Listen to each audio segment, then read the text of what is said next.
I go for refuge until I'm enlightened to the Buddha, the Dharma, and the Sangha. Through the merits of giving and the other perfections, may I become a Buddha to benefit all sentient beings. I go for refuge until I'm enlightened to the Buddha, the Dharma, and the Sangha. Through the merits of giving and the other perfections, may I become a Buddha to benefit all sentient beings. I go for refuge until I'm enlightened to the Buddha, the Dharma, and the Sangha. Through the merits of giving and the other perfections, may I become a Buddha to benefit all sentient beings.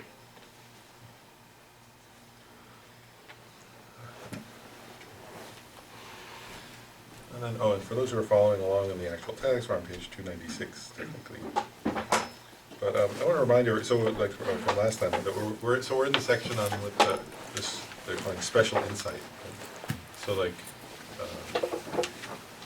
you hear that sometimes, like the Sanskrit, Vipassana, Tibetan it says Lakton, special insight, unusual insight.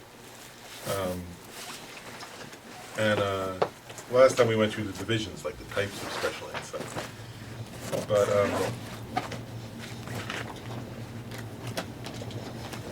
actually, I'm gonna. Look at what I was thinking. Like it was funny. Actually, I was just yesterday. Actually, I was reading a unrelated book about Mahamudra, and the book was. It was funny. It was a Western author, like scholar, and it was like, oh wow, he was describing.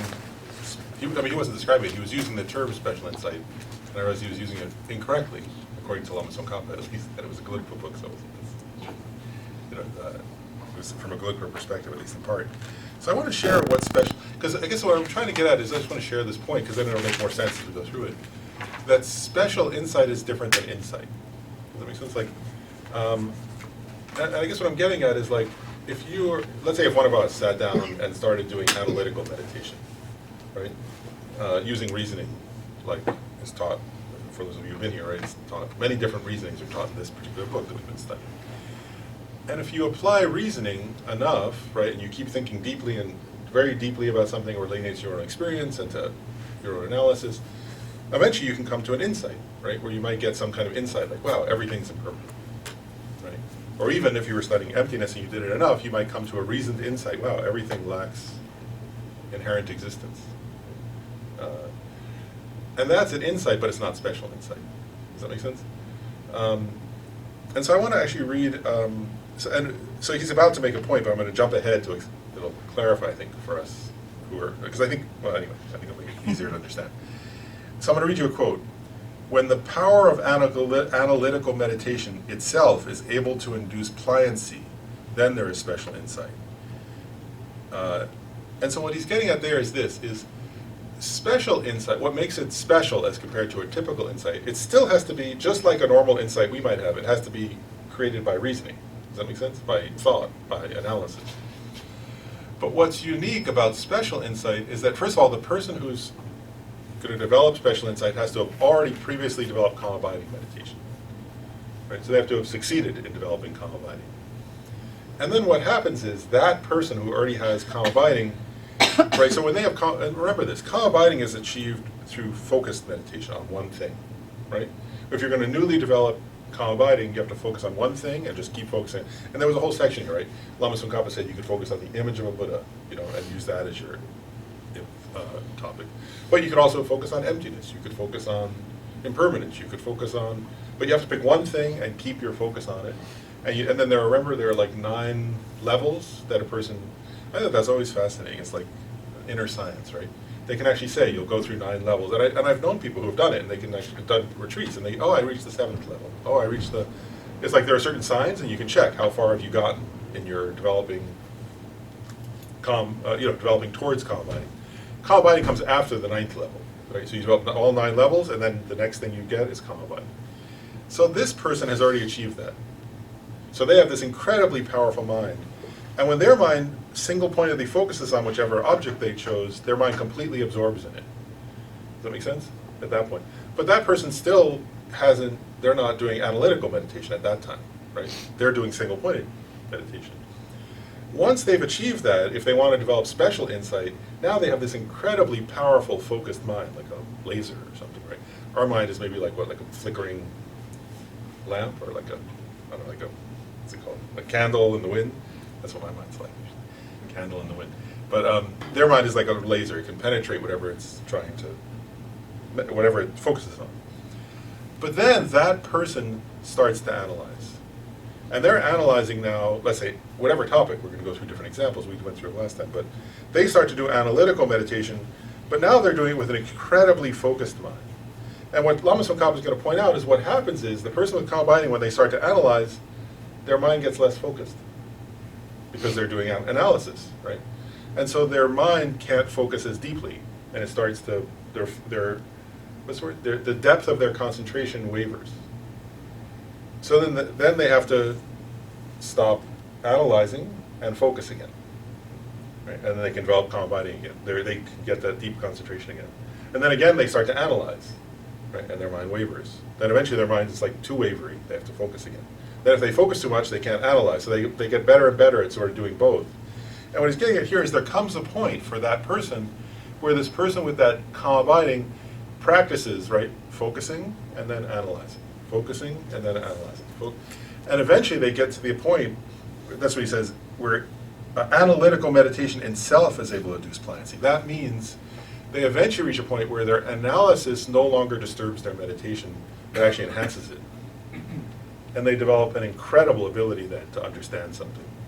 Right? Because now they can analyze logically and experientially and analytically, but through practice, their mind no longer loses its concentration as they do that.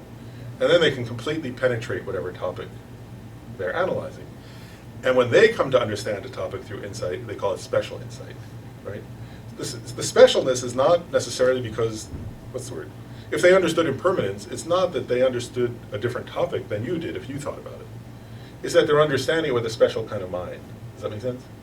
They're understanding that topic with a mind that has single-pointed focus, and that their analysis itself is able to induce that single-pointed focus, so they can, like their mind, you know, like, because even if, like, actually it's like that, isn't it? If you have an insight, if we have an insight, right? Like, actually it's hard to even hold on to it, isn't it? Like, you know, you may get something and then you think, what did I, actually sometimes that's annoying, right? What was it I realized yesterday? That's not so good. But even if you're like having some kind of new insight in the moment, right? Then you know, you hear somebody going by, or you know, whatever, or what's it called, horn honks. Yesterday I was meditating. Actually, I was meeting with a group of friends, and one guy was meditating, and then my friend came in and like didn't realize they were meditating. He said, "Hey," and then he said, "Oh, you joked." He said, "Oh, I was just about to become enlightened." And he said, "Hey," and I was like, totally lost. But this person wouldn't lose that. Does that make sense? This person would, they wouldn't actually hear the, right? Their mind would be so absorbed, actually their sense, right? We studied that in calm abiding. They would be so focused on their insight that they wouldn't hear their senses would not, what's the word? Their mind wouldn't go to their senses. It would stay on the object. So you can see what I'm getting at. That's what makes the insight special. Does that make sense? Okay. Now we can pick up where you left off. Can I ask one question? Yeah. If you're not analyzing, but you're just focusing, let's say on emptiness, are you using your previous level of understanding and just keeping that? Yeah, and he's going to get into that here, Oh, actually, okay. a little bit. Yeah, but that's a good question, because he's going to address that, right? Lama Tsongkhapa will right here, but, or in the next page, I think it is. So, first he says here, so we're on the section on how to cultivate special insight. So he says, and first heading is explaining the meaning of the statement that special insight is cultivated in dependence upon calm abiding. So we just said that, right? If you're going to cultivate special insight, you have to already have calm abiding. That's what we're saying. So now he quotes in the Sutra, Unraveling the Intended Meaning. It says, special insight should be cultivated.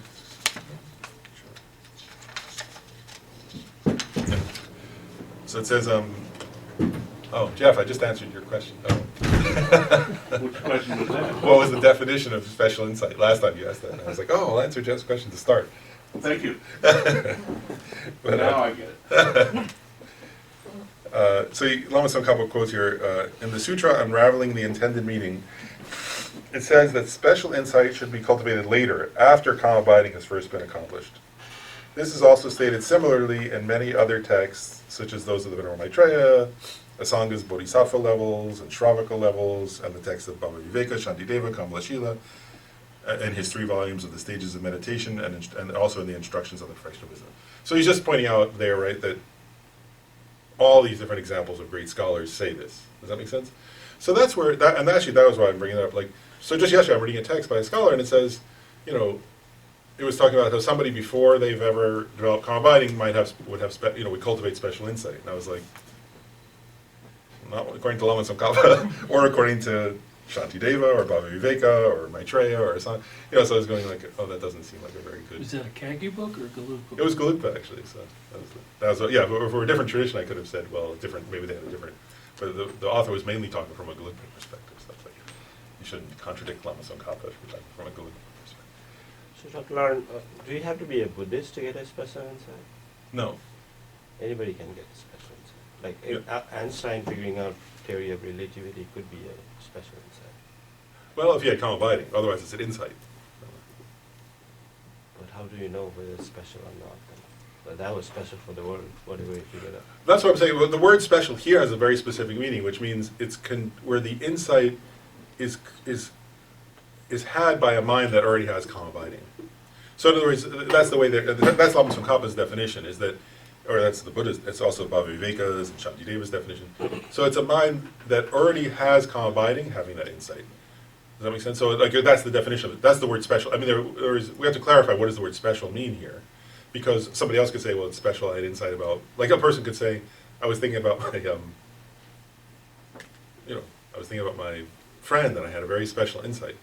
And that could be correct for them, but that's not special insight according to Buddhism. That's what I'm differentiating. So does that make sense? Like, here special insight means a mind of calm abiding that then has that insight. But the example of a person, according to Buddhism, who would not be Buddhist, but would have special insight, would be, for example, they say this very open, Khenpo Rinpoche has many times pointed this out, other Buddhist teachers do too, is let's say there's like a Hindu yogi who achieves calm abiding and then achieves the first dhyana. That person has had a kind of special insight. And I'll get into what kind in a minute. But it has to be meditative, though. That's what. Yeah, it is. that's right. Yeah, it has to be in the context of deep meditative concentration. And otherwise it's an insight, but it's not a special insight as the way they're using the term. Yeah. Does that make sense? Yeah. Okay. So then he says, those texts do not say that after prior generation of calm abiding observing the varieties of special insight consists in just sustaining the object of observation selfless. So this is getting at your question a little bit, Viragi. This paragraph will start to. So here he says, the intended meaning of those texts is not that after prior generation of calm abiding observing any object without observing the meaning of selflessness, special insight is understood as just sustaining the observation of selflessness. This is because the two, calm abiding and special insight, are not differentiated by way of their object of observation. I'm going to pause there. Sorry, I've got a piece of paper to just mark. I'm up to you all there. So I just want to explain this because it may not be clear to people. What he's saying here is this, is you could imagine, I just want to point out what he's getting at here. You could imagine that somebody could think, first of all, I want to make a couple points. One is, special insight is an insight that arises through analysis. But it doesn't, first one point I want to make is it doesn't have to be into emptiness. There are many different kinds of objects, there are many different things a person could have insight about through special insight. A person with calm abiding could realize selflessness is the most important, but there are many different things, and we're going to get to that in a second. But here what he's saying is, some people could think, and you can see how they could think this actually. Actually, there was a time where, until when I hadn't studied this, when I thought that. First, I remember that. I remember at some point I thought, well, special insight must be into emptiness. Because it seems like emptiness is the most important thing to have insight about. And while it's correct that special insight is into emptiness is the most important form of special insight for a Buddhist practitioner, there are many types of special insight. That's one point. Second point is, the thing that qualifies something as special insight is not that it's about emptiness. And what he's getting, and so, because some people could think, well, once you have calm abiding, if you just sort of focus on emptiness, then that's special insight. Does that make sense? And like you were getting at, right? If somebody had already had some understanding of emptiness, and then they already have calm abiding, and they just focus on that understanding as their object of concentration, you can see how a person could think, well, that must be special insight. Now they're using calm abiding and they're focused on emptiness. How is that not special insight? And he's saying that's not special insight here. Then he says, the instructions on the perfection, he'll explain why, so I'm not going to say it first, but the instructions on the perfection of wisdom also explain that after observing suchness, the emptiness of duality between subject and object, and generating calm abiding, you generate special insight through analytical meditation, observing the same object of observation. And so what he's getting at there is like, special insight has to come about through your own process of reasoning and analysis with calm abiding. Does that make sense? So it's not enough that you kind of understood something previously and then focused on it. You have to use this powerful laser-like mind of calm abiding to analyze something in order to gain a fresh insight into that topic with that special mind. And then he quotes, says, Arya Sangha also discusses a special insight that observes the varieties, and says that after calm abiding has been generated, a special insight with the peaceful and the coarse aspects is cultivated in dependence upon it. Moreover, he says it is a common path to both Buddhists and non-Buddhists, as well as to ordinary beings and Aryas. Now this is getting a little bit at what Rajiv was asking. You guys are asking good questions. You're like one paragraph ahead of Lama Tsongkhapa. So what there, Lama Tsongkhapa himself says, right, non-Buddhists can have special insight. And he gives an example. So this is the example, it's, when he says the peaceful and the coarse, there he's talking about that. What that is a particular kind of special insight that's often talked about in Buddhist literature, and it's not into emptiness. That what that is this, is when you first develop calm abiding, right, you're a person. And according to Buddhism, human beings are in the desire realm. That's the nature, I always think that's, I like that, isn't it? That's our realm. Our realm is the realm of desire. And they say, why is it the realm of desire? Why is our realm? Because like, you only get angry sometimes, but you're almost always controlled by desire. That's like our baseline state as human beings. And then, when we don't get what we desire, we get mad at somebody. And then once we get distracted from being mad again, we want something. So like animals too, we're all in the desire realm. And so the coarse and the subtle, the concentration of the coarse and the subtle, first of all, and we're not able to get out of the desire realm. Like we're stuck in it, as long as we don't have calm abiding. But what he's pointing out here, what Asanga is pointing out here, is once a person has succeeded in developing calm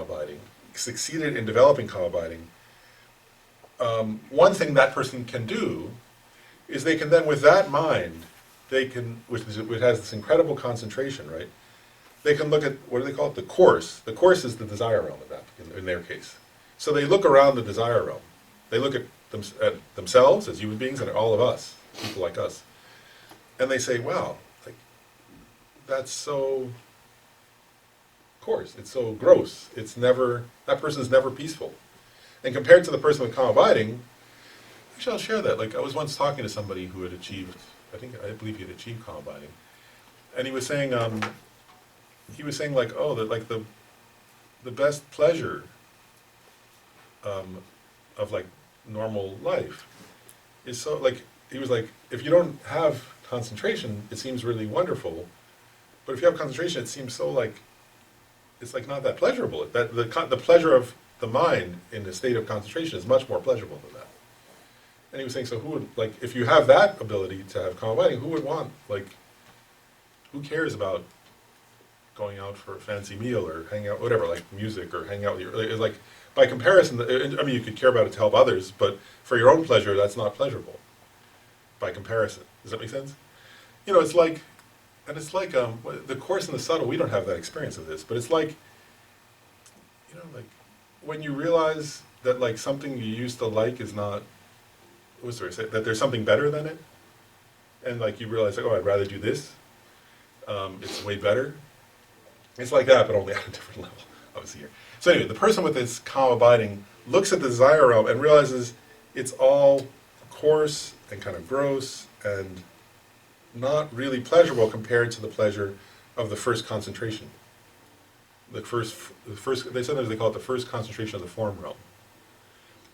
And that person, that's how you enter the form realm, is that you're able to start to experience what that's like, and you compare it to this realm. And you go, that's way better. I want to experience that. And so you like let go of the mental afflictions, the mental states of the desire realm. You kind of like go, oh, You let them go, and you enter the experience of the first dhyana, right, the first concentration of the form realm. And then another course in subtle. The person on the first concentration of the form realm, there comes a point where they can, if they want to, they can see what the experience is like of the second concentration of the form realm. And they think, that's much more pleasurable than the first, right? The first is kind of gross compared to the subtleness and beauty and pleasure and joy of the second concentration. And that's how they renounce the mind of the first concentration and enter the mind of the second concentration. And that's how you can, if you want to, that's how you progress through, there are 4 levels of the form realm. And so you just do that. That's what person, if somebody progresses through them, that's how they do it, is through these special insights. It's a special insight that analyzes, wow, that's better than this. This is coarse, and that's, what's the word he uses? Coarse, and that's more peaceful. A more peaceful kind of state, a more pacified state. And so they progress in that way. So is this also the Mahayana view? Yep. And where does this correlate with the Bhumis or Bodhisattva levels? Or So does this person doesn't have to have achieved any of them. A bodhisattva could achieve those, but that's what he's saying here. You don't even have to be Buddhist to achieve those. Right. And you don't have to be a bodhisattva or But Arya if to you achieve are a those. Bodhisattva and do these, does that have any correlation to the Bhumis or anything? Oh, I see. I mean, I will say this. There's a teaching on that in the Abhisamaya Alankara, and what they say is that, first of all, so like, I'm going to make a couple points. One is, non-Buddhists can achieve all those, even the formless realms, right? Which we'll get, those because you have the 4 levels of the form realm, and then there are 4 levels of the formless realm, and the highest of those they call the peak of samsara. It's the most pleasurable experience of samsara, most peaceful. Let me throw something in real Yeah. quick. Another question. Based on the 4 and the 4, now do those correspond to the 8 levels of the bardo of dying? No. Okay. It just always seemed interesting. No, they don't. But anyway, so one point is, non-Buddhists can achieve those concentrations. Those are just sort of like experiences that anybody can achieve through concentration. Meditative concentration is one point. And then what they say is that ordinary beings, actually, when they have this kind of special insight, it's actually they're trying to get rid of suffering, right? So like they really, in other words, for an ordinary meaning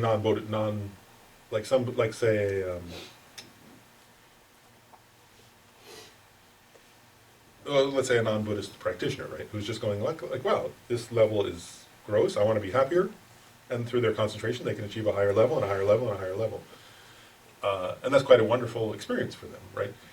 But for a bodhisattva, what they say is that, like what Suri says, right, bodhisattva's motivation is compassion, right? And so there are a couple things that have to be done, though, on the path, and one of them is, you have to, what Suri says, right, actually I'll say about arhats first. Like if you want to become an arhat, right, just achieve your own liberation, you have to overcome attachment to the desire realm, but you also have to overcome attachment to the form and formless realms, or you're not right, or otherwise you're going to grasp at something.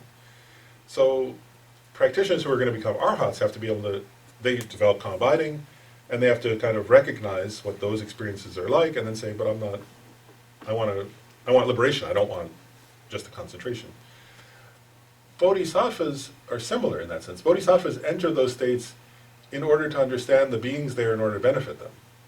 But their compassion overwhelms any attachment to that experience. So they don't grasp at that experience. In other words, what they say is that bodhisattvas will enter those realms in order to understand and develop compassion for the beings there. And they can actually look at a being who's experiencing the bliss of one of those realms and recognize, oh wow, that person is stuck in grasping at bliss, or joy, or whatever that is, peace. And that even that is a kind of suffering because they're grasping at it and someday it's going to end because it's impermanent. And so on, and then they can develop compassion for those beings. So bodhisattvas on the bhumis do actually enter those realms, but not, not to abide there in order to escape from something. They abide So there. it's not a requirement, though, to go going into or from one bhumi to another. No, not It just specifically, no. kind of happens. Yeah, it just happens. Yeah, they do that at different points, but it's not like a requirement. So does that make sense? So this is my point, though, overall, is that this is one kind of special insight. That's what Asanga is saying.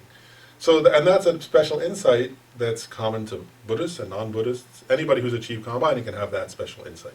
The special insight that through calm abiding, with that kind of mind, understands, well, this is more peaceful than that. And therefore, through the power of that special insight, they can achieve that other realm, if that makes sense, experience. So he's just saying that's one kind of special insight. And the other point he's making here, though, is any kind of special insight you're going to have comes about through analytical meditation. Does that make sense? And so special insight doesn't come about, in other words, that person can't just say, even though they have calm abiding, they can't just say, oh, the Buddha says the form realm is more peaceful. And then they won't, that won't be enough for them to achieve it. They have to analyze for themselves. Does that make sense? At that point, in order to progress to that new experience. So it's not enough just to believe something. It's not enough to have realized it previously. You have to newly analyze it and gain an insight into it with the mind of calm abiding. Then he says, when calm abiding is initially being accomplished, it is inappropriate to analyze various aspects rather than placing the mind single-pointedly on the object of observation. He says, it is inappropriate for someone who has not yet attained calm abiding and who is newly accomplishing it not to. So what he's getting at here is if you haven't yet achieved calm abiding, you're not going to achieve special insight. That's not possible. And if you try to analyze too much or much, at that point, what's going to happen is you're not going to achieve calm abiding. Because calm abiding is not achieved through analysis. Calm abiding, in this whole text, right, actually, if you think of, this is a big book, right, or it's almost be 300 pages, all the meditations that this book teaches are analytical with the exception of calm abiding. Okay? So in other words, calm abiding, though, is not analytical. Calm abiding, you choose an object and you keep focusing on that object, and this whole teaching, we covered it, right? You let go, you have to overcome, distraction, you have to overcome kind of mental dullness or sinking, you have to overcome mental excitation, and you more and more develop more and more, clear, single-pointed concentration on the object, and eventually, you achieve calm abiding. I'm not going to go through the whole thing on that again, but the point here is that that is done through single-pointed concentration, single-pointed meditation. And so you can pick any object, right? You can pick an object that's like, what's the word? Your breath, right? You can pick an object that's like an image of a Buddha. You can pick an object that's the conventional nature of your own mind. You can pick an object that's your own mental, what's the word? They call it generic image, your own mental image of emptiness, right? Any of those could be your object of concentration, but you then you just focus on it. You don't analyze it. And you don't let your mind do any analysis at those times. You just keep, except for the only analysis you're doing is checking, it's not really analysis. You're just checking, is my mind dull? Is my mind too excited? Right? And you're fine-tuning your concentration so that it's like the fine-tuned guitar string that's just on, that's playing the right note. So then he says, whatever your object of observation may be, and then he makes this point that if you try to analyze various aspects of that time, he says here, then calm abiding will be unachievable. In other words, you won't be able to achieve calm abiding if you do analysis during that process. Does that make sense? So my point in that, actually, it's good to think about this in terms of the whole Lamrim, right? Before all these teachings, right? Before you start practicing calm abiding, you do analytical meditation, right? Like there's all of us, right? We should do that. We should do analytical meditation on impermanence. We should do analytical meditation on the preciousness of human life. We should do analytical meditation on compassion, right? Those are all wonderful things to do. But then if you decide, okay, now I'm going to focus on single-pointed concentration, I want to try to develop calm abiding, take a break from doing all of that, and you focus single-pointedly on something until you develop calm abiding. So then he says,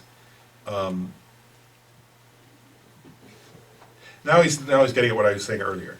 So if instead of mere stabilizing meditation, analytical meditation is carried out by means of a calm abiding achieved previously, a very powerful single-pointed concentration is achieved. And so what he's saying here is, if instead of extending your earlier habituation, so now he's getting at if you've already achieved calm abiding, right? That's that kind of he's talking to that kind of person here, and he's saying, for that person who's already achieved stabilizing meditation, you use the calm abiding you achieved previously to carry out analytical meditation. That individually differentiates with wisdom whichever object is appropriate to the occasion, the mode or the varieties. You can eventually induce a special single-pointed concentration. Since the extremely powerful kind of single-pointed concentration achieved through that cannot be achieved through the former method of mere stabilization, analytical concentration is praised. So does that make sense? That's what I was getting at. So this is what's, this gets at your question, Jeff, which I answered earlier, but now he's answering it. He's saying, you know, I was saying earlier, like, so we can have analytical meditations, we can, before we achieve combining, we can have analytical meditations, and you can even achieve, what is it called, like, inferential cognition, right, where you analyze something and you really realize it, you really understand it. That's an insight, but it's not special insight, as I was saying earlier. Here he's getting at what's special insight. Special insight, right, is this person. They already have calm abiding, stabilized meditation, right? And then they, as he says here, they use that extremely powerful mind to analyze the topic, right? And he's going to get at the details of how you do that, but you do that, and then he says here, when that happens, you develop an extremely powerful kind of single-pointed concentration achieved through, that cannot be achieved through the former method of stabilization.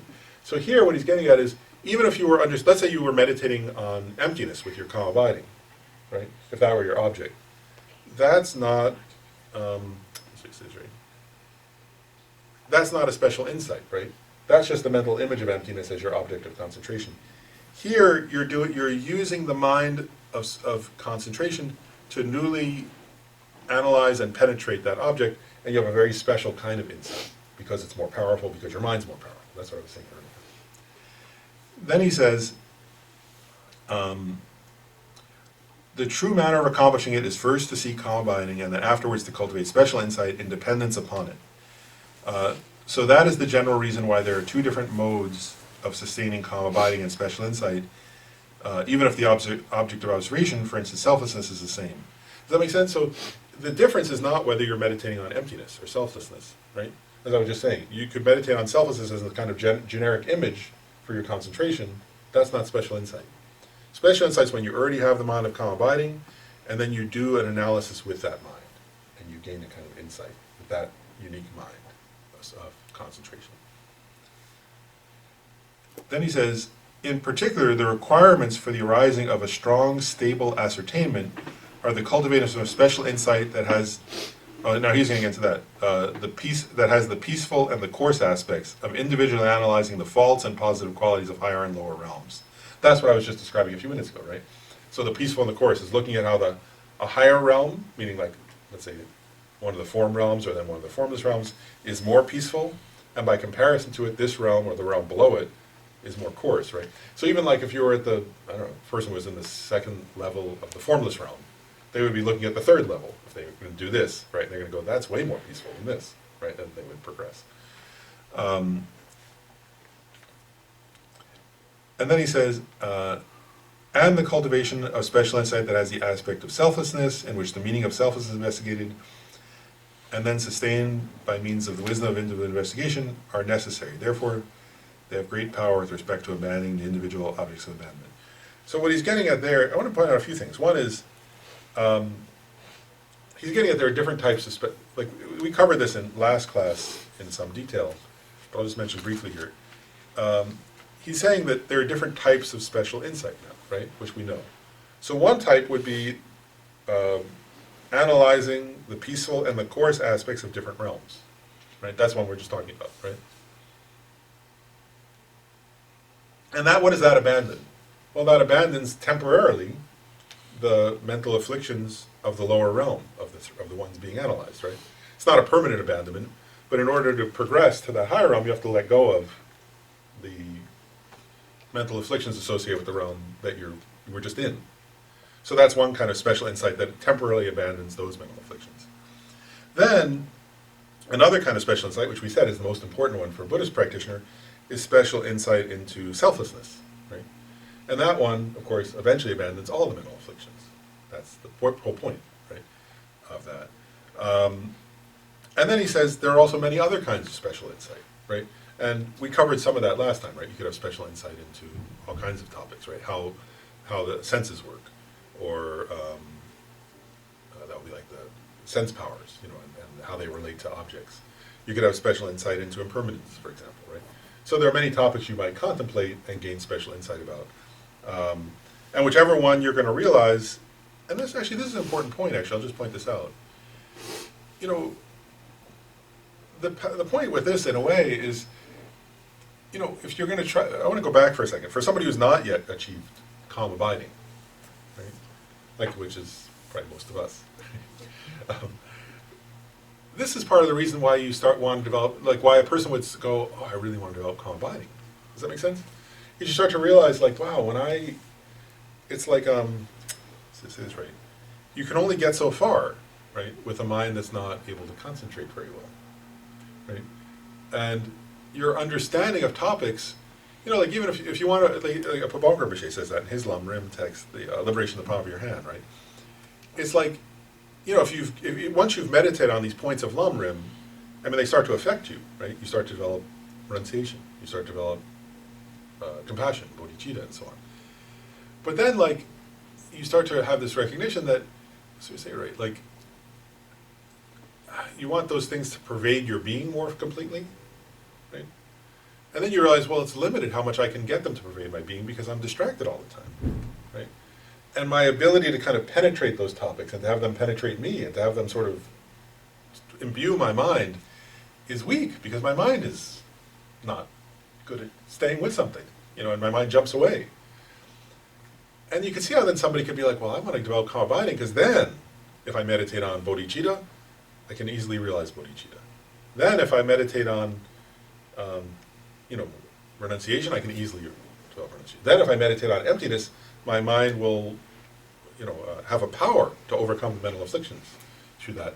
Otherwise, it's just kind of, it's not very powerful in a way, right? So this is part of the reason why people want to develop calm abiding in the first place. Is that when you study this, right, if you think deeply about it, you start to go, wow, that would really be awesome. You know, it's like, it'd be like a person, I'm just giving one analogy here, it'd be a little bit like a person who like who's in, I'll put it this way, you know, who's in, I was going to say here, but actually better analogy would be like a person who's in like Paris and wants to get to San Francisco, right?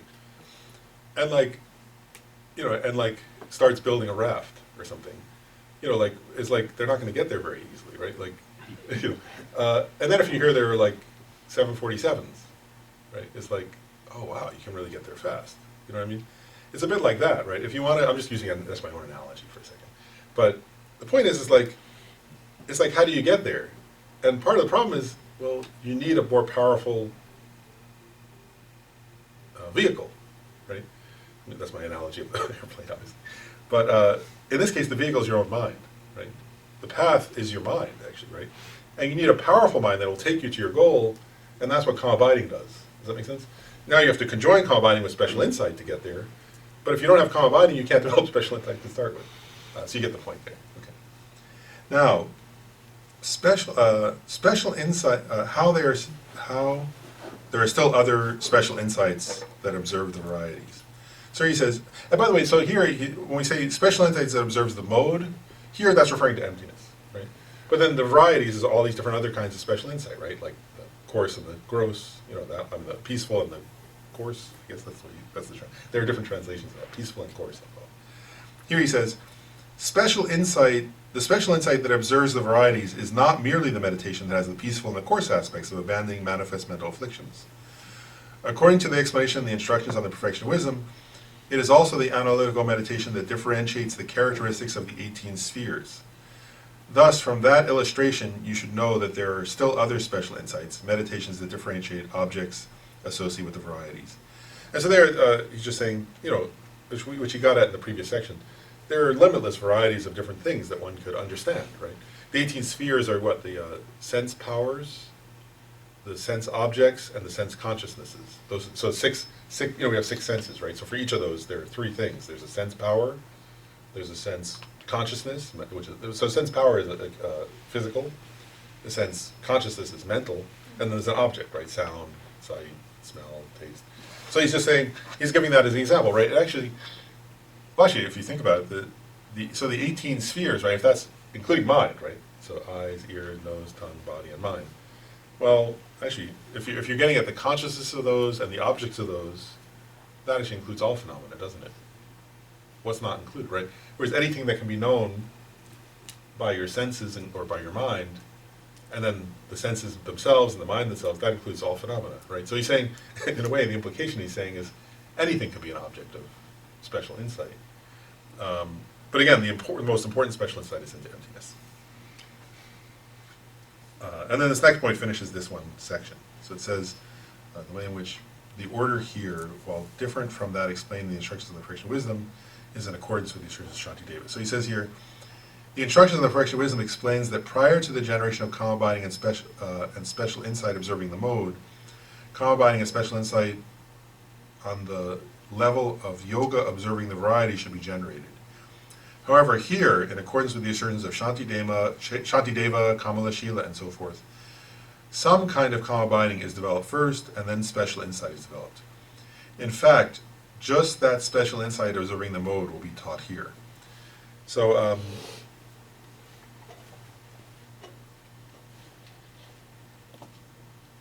there he's making a couple points. One author had said, well, it's easier. One author had found, probably from his own experience, I guess, had found it was easier to first develop special insight about varieties of things, and then to use it to then develop special insight about emptiness, right?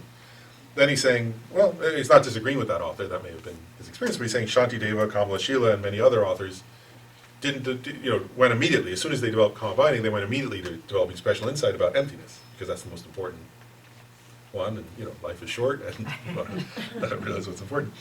And so here, Tsongkhapa says, in fact, just that special insight observing the mode is what will be taught here. So what he's saying is, I've now presented and explained to you that there are all different types of special insight, right? Observing various different things, and now I'm not going to talk about those anymore, right? Now he's saying, what I'm going to focus on is the special insight into emptiness, because that's the one that grants you liberation, that's the one that helps you progress to Buddhahood, that's the one that actually is most important. So does that make sense? That's what he's saying. Any questions up to that point before I go on? Okay.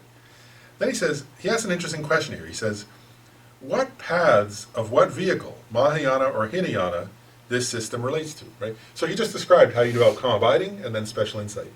And now he's asked a question. He says, there's kind of a little bit, it's not exact question you asked, but it's similar, right? He's saying, so what is this referring to? Hinayana, like to Mahayana, to Vajrayana?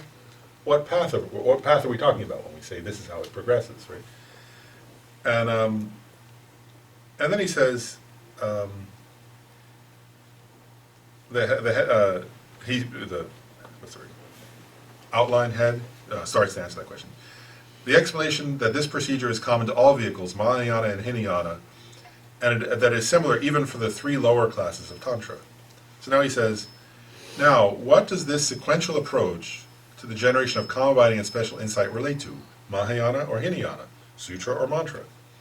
Then he says, it is common to the vehicles of the hearers and solitary realizers and to the great vehicle of the perfections. In fact, to all four tenet systems. So I'll pause there. So what he's saying is, he's saying very clearly here, one is, for hearers, right, that's somebody like who wants to become an arhat, right? They have to do this. Whereas they progress in this way. They develop calm abiding. Based on their calm abiding, they develop special insight. Then he's saying for Pratyeka Buddhas, right, that's solitary, and here solitary realizers, right? Solitary realizers are Pratyeka Buddha. Saying a Pratyeka Buddha has to do the same thing. They have to develop calm abiding, and then special insight into emptiness, selflessness, in order to achieve liberation. And then he's saying bodhisattvas, same thing. They have to do that, right? So he's saying it's common to all of those. And then he says it's also common to all four tenet systems, right? So the four tenet systems, that's not the four schools of Tibetan Buddhism. That's like those are different like schools of philosophy, right? So the Vaibhashika school. This is actually one of the topics we'll talk later in a little while. We'll talk about what topic to cover next. This is one of those topics, the tenets, where you can actually study what are the philosophical positions.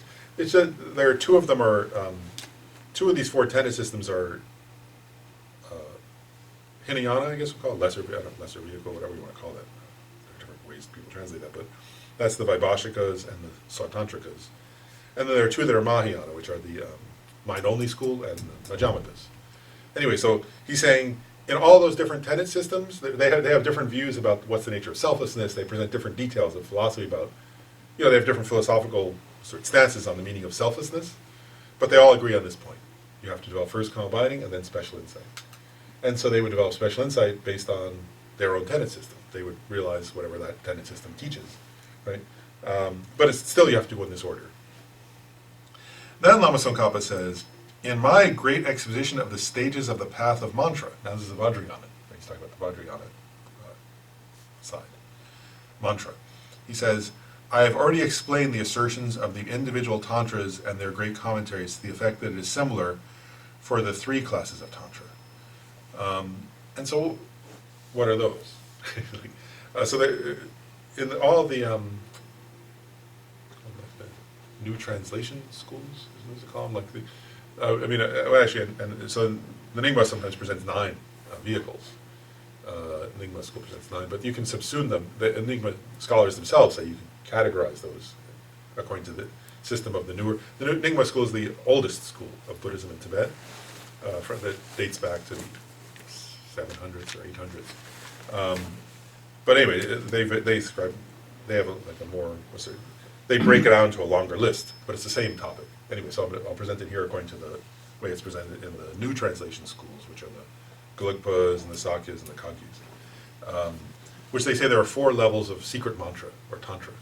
So first is action tantra, then performance tantra, then yoga tantra, and then highest yoga tantra. Right? And so what Tsongkhapa here is saying is, in his text, which is, most of it's now been translated into English, just the last section hasn't, but Nagram Chenmo, the Great Exposition of Mantra. What he says here is, I've already pointed out there, that for practitioners of action tantra, performance tantra, and yoga tantra, it's the same. You have to first develop calm abiding and then special insight. Those 3 lower tantras have special methods to more quickly generate calm abiding. They make it easier. That's one of the special features. There are many special features of tantra, but one of them is they have special methods for more quickly generating calm abiding. But it's still the same calm abiding, and you have to generate it first before you can develop special insight. Does that make sense? And so he's saying for practitioners of those 3 levels of tantra, it's the same thing. You have to go in this order. Then he says, then he has a funny section about highest yoga tantra, actually, which is the one system that's a little, he's going to say is slightly different. There's a variation on that point. And he says, I'll just read it. He says, with regard to highest yoga tantra, it says in the instructions on the perfection of wisdom, quoting from the Guhya Samaja Tantra, right? This Guhya Samaja Center. So he's quoting from the Tantra connected to this center. Right? When you examine your own mind, all phenomena dwell in the mind. Phenomena dwell in that vajra of space. Phenomena do not exist, nor their nature. And then he quotes a sutra, the Sentalanka Sutra. In dependence upon mind only, external things are not conceived. With these and other statements, Ratna Karashanti explains that the 3 levels of yoga are taught. The one mentioned, observing mind only, one observing suchness, and one without appearance. It appears that the mode of attaining calm abiding and special insight of the first 2 levels through stabilizing and analytical meditation is explained as above. Therefore, he asserts that the way they are generated in a mind that observes the mode is similar. I'll just continue on, because then he explains. He says, even in the context of highest yoga tantra, our system requires that one's method for developing an understanding of the view be in accordance with what appears in the Majjhimaka texts. Right, so it means like prasangika, perspective of Chandrakirti, as he's been teaching, as he taught in this section. He's saying, even if you're a practitioner of highest yoga tantra, your understanding of emptiness needs to be in accordance with Nagarjuna's teachings. But then he says, with respect to how it is sustained, there is analysis of, and then mental attention to suchness, during some subsequent attainment phases of the generation and completion stages. However, those practicing the completion stage who have attained the ability to penetrate the vital points of the body certainly must meditate, placing the mind within the view when sustaining meditative equipoise on suchness, Nevertheless, they do not perform the analytical meditation of special insight in accordance with what appears in other texts. Therefore, at that point, do not stop your single-pointed meditation on suchness within the view on the occasion of stopping analytical meditation. Since this is not the right context to clarify the reasons why the proceeding like that is sufficient, I will explain here the reasons for proceeding like that on the other paths. So what he's saying there really is this, is if you're practicing all the, so what he was answering his own question, he answered the question he raised, right? If you're a practitioner of, to trying to achieve the level of a hearer, of a arhat, you have to proceed in this way. If you're a practitioner trying to become a Pratyeka Buddha, you have to proceed in this way. Right? If you're a practitioner of the Mahayana in general, a Sutrayana, you have to proceed in this way. If you're practicing action tantra or performance tantra or yoga tantra, you have to proceed in this way. Then he's saying if you're a practitioner of highest yoga tantra on the completion stage, it's different. Is what he's saying. And then I think what he's saying here, then he says a couple of things. One is, this is not the right place to, he says this is not the place to explain that. Part of that is that one is, let me couple points. One is the completion stage of highest yoga tantra is an extremely exalted state, an unusual state of achievement. So one point is it's probably not useful to most practitioners, because most of us are not at that level. The other point he's making, though, is that, I think implicitly here, is that to really explain those points requires an understanding of highest yoga tantra, which requires initiation into highest yoga tantra. And one is not supposed to explain in detail about highest yoga tantra if one hasn't received initiation into that. And so that's another reason why it's not suitable. So he says, I taught that in the Tantric Stages and Paths text because that text is for people who have had that initiation and who are doing that practice. And so he's sort of saying, so if you want to know in detail about this, study it there, is one point. And then I won't say a lot more, therefore, because he's saying that's not the place to discuss it. But I will say one point, which is, let's see, this is right. Like,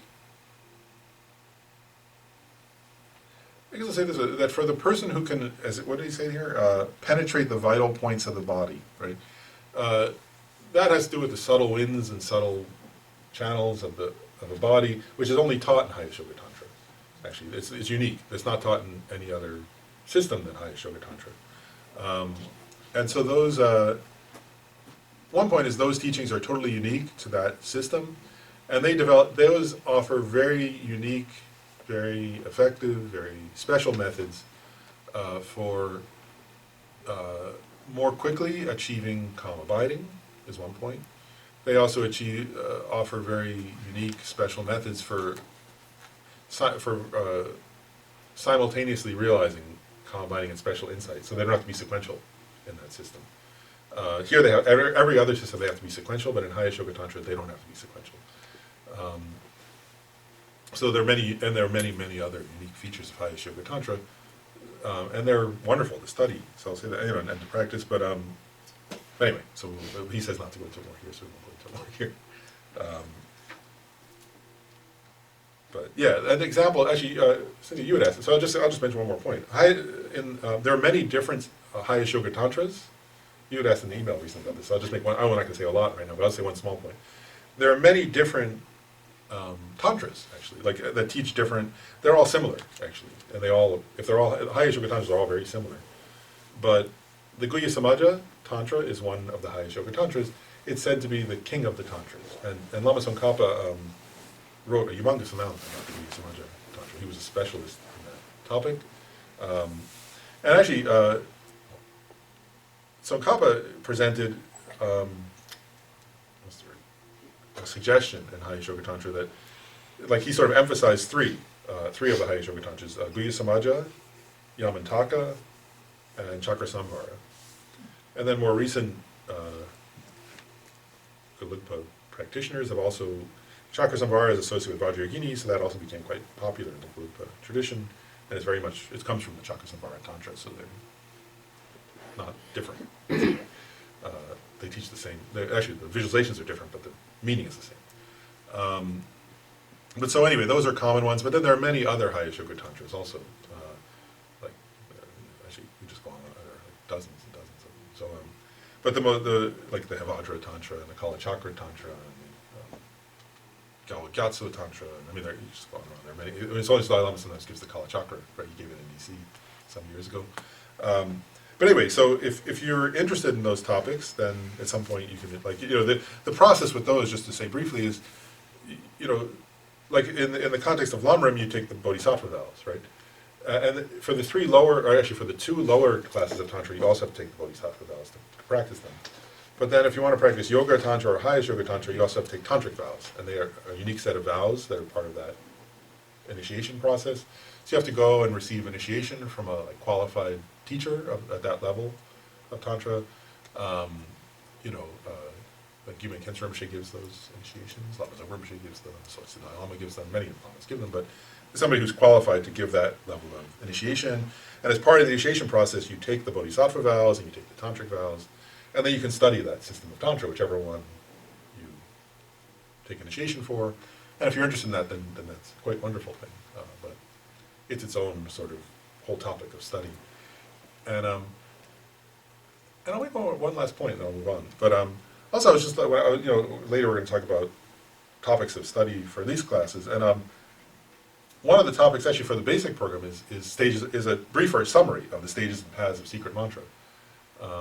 So I was like going, oh, well, someday it'd be fun to study that together. But of course, before one can teach that, people have to have initiation, so it's not suitable for now. But if people want to someday take initiations and study that, then we could actually go through that text. But okay, then, next section. Explanation of the actual way to cultivate special insight and dependence upon calm abiding. So now he's going to say, how do you actually do the practice? How do you actually do it? So he says, if you have not found the view of selflessness, no matter what system of meditation you perform, that meditation will not rest on the meaning of suchness. That is why it is necessary to find the view. So one point is very clear, right? If you haven't yet understood emptiness, you need to understand emptiness. And that's very clear, isn't it? I mean, he's been saying that over and over again. If you want to achieve liberation, you have to understand emptiness, right? And so he's saying, so that's one point, is right. And so what do you do if you haven't found the view yet, right? Then you have to do the things to realize the view, which are, and he's explained those in this text, right? Which means, study the teachings of Nagarjuna and Chandrakirti and Tsongkhapa's own teachings on that topic. Contemplate them, right, deeply, meditate upon them, and then also, as they say, purify negative karma and accumulate merit, and then keep studying and keep analyzing, and eventually you find the view, like what he just said. But now he says, then, summary of the essential points on how to sustain the view. The actual way to sustain the view, and this has 6 points. Anyway, the first one is the need for both analytical and stabilizing meditation. And here he's going to further answer also the question you asked for. He's going to go more detail about that. So he says, if you have an understanding of the view but are not mindful of it and do not place the mind upon it during meditation on suchness, the latter will not be a meditation on suchness. So one point he's making there is, this is the first, there are going to be a number of points here, but this is the first one, right? So it means just because, let's say you did do that, you analyze and you study and analyze and contemplate, and you eventually have some level of realization of the view of emptiness. That's good, right? But then if you don't, if in your actual meditation you don't bring that understanding vividly into your own mind, then you're not meditating on emptiness. Even if you understood emptiness before, that doesn't mean that when you meditate on emptiness, it's meditation on emptiness unless you're giving rise to that understanding in a very clear way. That's what first point he makes. So that makes sense, doesn't it? That's quite clear. Then he says, therefore, placing the mind without reflecting on anything at the end of some little preparatory analysis of the view does not constitute sustaining suchness either. So this is actually, I think, a slightly different point. What he's getting at here is, sometimes people do this actually, like, where you, what's there to say, right? There's a danger of doing this actually, where you kind of, like let's say you've read the teachings on emptiness, you've thought about them some, right? And then if you just kind of quickly, what he's getting here, what did he say? A little preparatory analysis. So that's where you might like very quickly think, oh, everything's dependently arisen, so it's empty. Or the I is not one with the aggregates and it's not separate from the aggregates, right? You sort of think something, a little preparatory, maybe you think about that for a minute, and then you sort of sustain your mind in a kind of space-like state, right? right, without reflecting on, placing the mind without reflecting on anything at the end of some preparatory analysis. And he's saying that's not meditation on emptiness, right? That's not sustaining the view, right? So in other words, just to repeat a little phrase or to kind of very quickly run through some little line of reasoning and then sort of put your mind in a kind of state where you're not focused on anything or a state like space, he's saying that's not the way to sustain the view. Does that make sense?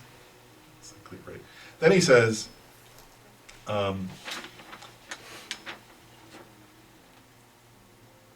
becoming mindful of the view, and now this is for somebody who understands emptiness, right? They have a conceptual understanding of emptiness. So now he's saying, this is another point, he's saying, becoming mindful of the view and merely familiarizing oneself with placing the mind within it also amounts to nothing more than the above-mentioned method for sustaining calm abiding. So there he's saying, let's say you understood emptiness previously, and then you bring that to mind, right? Because the first two, he's saying, aren't even meditations on the view at all, right? They don't even qualify as meditation. This one does meditate, is a meditation on the view. But he's saying here, if you understood emptiness previously, and then you sort of just bring that understanding to mind, and then you place your mind on it, right? And you sort of just focus on that. He's saying that's what I already taught for developing calm abiding, right? That's one of the possible objects of calm abiding.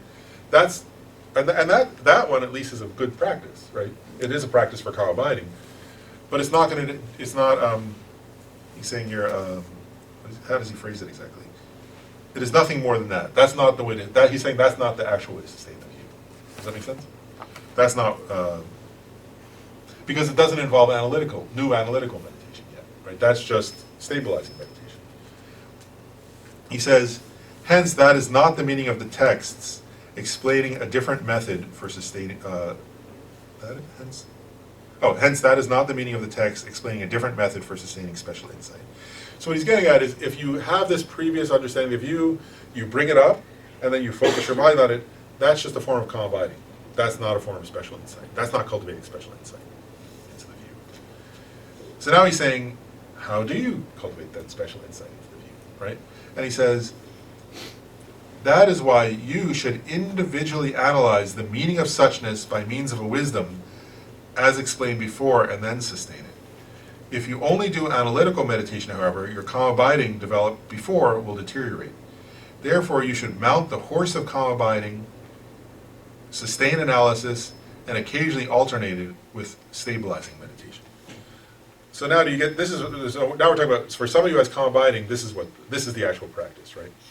They enter a state of calm abiding, and then with that powerful mind, they begin analyzing, right? They're analyzing what? He says, what I taught about emptiness, right?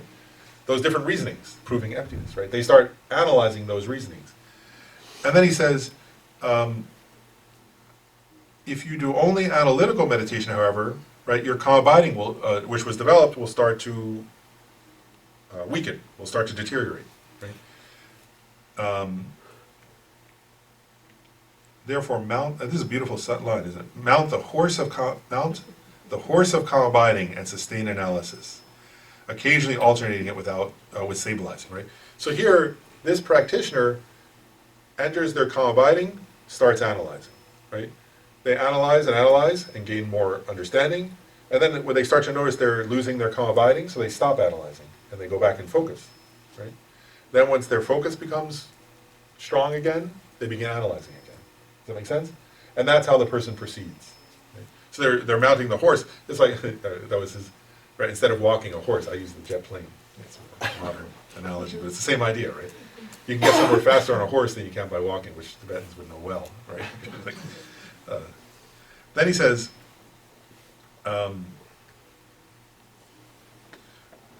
more specifically, if the stability factor lessens through increased analytical meditation, you should do more stabilizing meditation and refresh the stability factor. Does that make sense?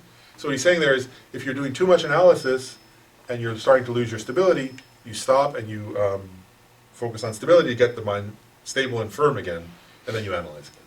Then he's saying, if you do not really want to analyze because of increased stability meditation, or if despite analysis your mind is not fit to go anywhere and becomes engrossed in the quiescent factor, you should do analytical meditation a lot.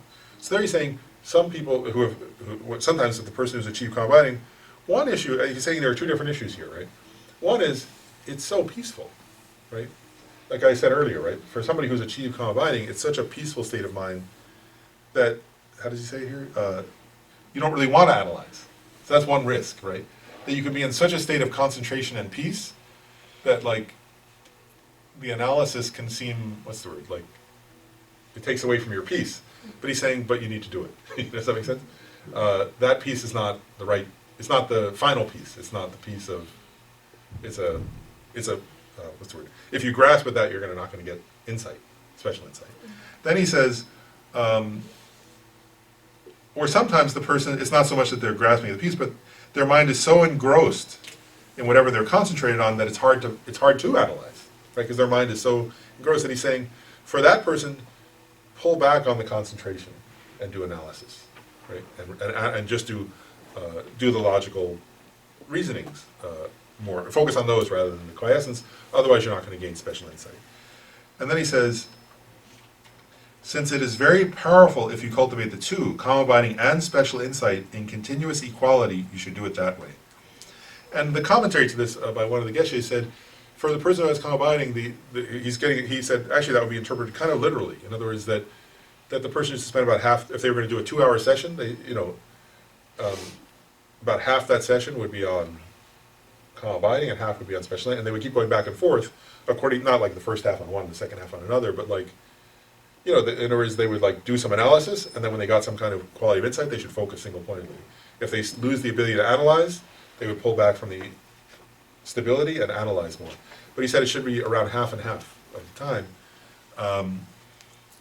And then it says, oh, this is quite nice.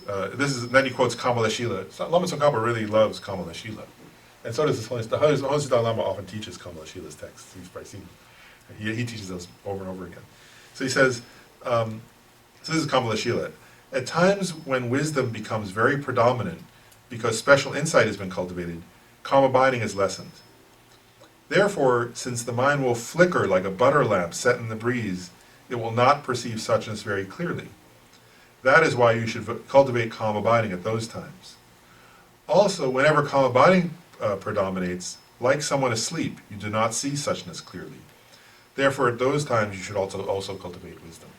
So it's just a nice set of metaphors for how to sort of, metaphors for the practitioner to introspect, right?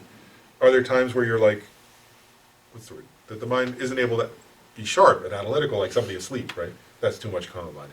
Or is the mind starting to get like a butter lamp in the wind where it's flickering too much, then stop and focus. You get it.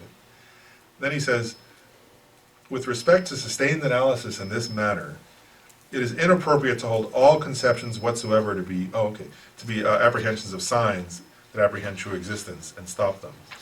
This is because it was proven several times before, as it was proven earlier in this text, conceptions that are apprehensions of true existence are only one class of conceptions. Here what he's doing, he's actually saying, some people, and we've talked about this before, and he's talked about this before, and he just noted that. Sometimes people have this view, and it still happened. I mean, it happened at his time, obviously, because he's addressing it, and still sometimes Buddhists say this. And he's saying he's disagreeing with it. Tsongkhapa's disagreeing. He's saying some people think you shouldn't analyze. That you shouldn't analyze emptiness, right? And they say, well, if you're analyzing, that's conceptions, right? And conceptions are grasping at true existence. So that's ignorance. So why are you doing that? You should just stop all conceptual thought, right? Because emptiness, the ultimate truth is realized non-conceptually. So why are you conceptualizing? You can see how somebody would think that, actually, right? And so Kappa is saying, first of all, he makes one point. He says, people who think that think all are implying that all reasoning, all concepts are concepts of true existence. He says, but that's not true. Not all concepts are concepts of true existence. He's going to go on and explain now. He says, I'm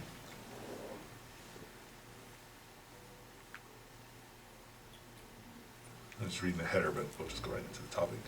The view that anything apprehended by a conception falls down, a casualty of reasoning, is a deprecation whose object of negation is excessive. just put I'll just read the whole paragraph and then explain.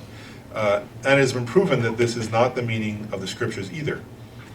Even without making such an assertion about other objects, you may wonder if everything the mind apprehends regarding suchness is an apprehension of signs, which is an adherence to true existence. This is also a fault, the fault of an erroneous mode of apprehension. But it does not concern everything apprehended, for it has been set forth that those who do not see beyond and seek liberation need to search for suchness by various means of scripture and reasoning. So he makes a couple points there I want to point out. One is, what does he call it? The excessive object of negation that is excessive, right? In other words, remember the object of negation, right? The object, like, so it's the I, right? In that case, like, so are grasping at a truly existent self or a truly existent phenomenon, right? And one point is that he covered in great detail earlier in this text is that we have to be specific in what we're negating when we want to understand emptiness, right? And we're not negating that things exist. Remember that? Like, it's all remembered. Like, in other words, the point is not to negate that, like, let's see if this is right. Like, you're not negating, for example, that Rajiv is Rajiv. What we are negating is that there are different ways to put it, right? That Rajiv exists independently, or that Rajiv exists inherently from his own side, or that Rajiv exists naturally, by nature. Anyway, there are different ways they describe what's the object of negation. But the point is that we're not negating mere existence, right? We're negating inherent existence. That's a simple way to put it. And if you think all reasoning is grasping at signs, all reasoning, he's saying you're exaggerating or you're negating things that are, you're negating everything rather than the object of negation. Does that make sense? Which is a kind of nihilism. And so that's one point he's made. That's the first point. Then he makes another point. He says, and this one's a subtle point actually, the second point. So, and the first one is a little subtle, this one's more subtle. What he's saying here is this. He says, you may wonder if everything the mind apprehends regarding suchness is an apprehension of signs, which is an adherence to true existence. This is also a fault, the fault of an erroneous mode of apprehension, but it does not concern everything apprehended. What he's getting at there is this, he's talking now about understanding emptiness, right? And he said this earlier, right? When somebody has realized ultimate truth, which means a direct realization of emptiness, right? Which means they're an Arya. At that time, there's no conceptuality, right? He covered that in great detail, right? At those times, it's totally non-conceptual. There's no sense of subject and object, right? And that's an ultimate realization, in a way, right? That's the ultimate state of mind. Now he's saying, and there's no issue, right? That's non-conceptual. But he's saying, for somebody who's not yet at that level, how do you understand emptiness? Right? And he's saying you have to understand it conceptually. Subtle conceptuality, but there's some sense of subject and object. For anybody who's not yet realized emptiness directly, which is a very exalted state, all of our realizations of emptiness has an element of conceptuality. And what he's saying here is a subtle point, which is the object being realized is correct. It's actual emptiness. It's a correct realization. Your mode of realizing it is not yet final. Does that make sense? There is still some conceptuality there in your mode of understanding it, but that doesn't mean that the object you're realizing is incorrect. It actually is correct. It's just your mode of apprehending it is not yet final, or not yet beyond concepts. And so to sort of say that's, like to throw that out would be incorrect. That's actually the path, is to correctly realize that conceptually. And then, he's going to get into this in a minute here, but it's through that kind of conceptuality that conceptuality is overcome, if that makes sense. And he's going to explain that more in a minute, using a metaphor of fire. So I'll keep going. Yeah, yeah. So basically, it's saying inferential cognition is I, Yeah. in a nutshell. It's useful. It's also saying you got to be able to see the dependent origination. Yep, that's at right. the same time. Yep. But then, what's the point of saying that we have to have calm abiding first? Because, in other words, for most of us who don't have calm abiding, we're gonna have to analyze. Mhm. So, And what he's saying here is that, I guess what he's getting at here is that for those of us who don't yet have combining, we have to analyze and we have to use the reasonings taught by Nagarjuna and Chandrakirti, and that's correct. And then he's saying, and even after we achieve combining, we again have to apply those reasonings.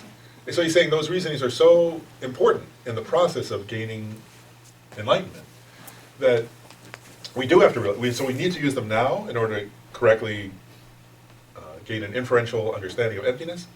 And even after we've achieved combining, we again need to apply those same reasonings, or those kinds of reasonings, because then we'll have a more powerful, and the reason why he's saying it after combining is, we need to do that now too, but he's saying once we have combining, we're going to be able to have a more powerful mind to analyze them, and so we'll be able to experientially penetrate them in a more powerful way. not in a coarse way, or. Yeah, exactly. Yeah, in a more deep way, in a more powerful way, in a more concentrated way, all those things, yeah. Okay, and so he's saying here, so he's saying, so that's why he's saying, those who seek liberation need to search for suchness with various means of scripture and reasoning.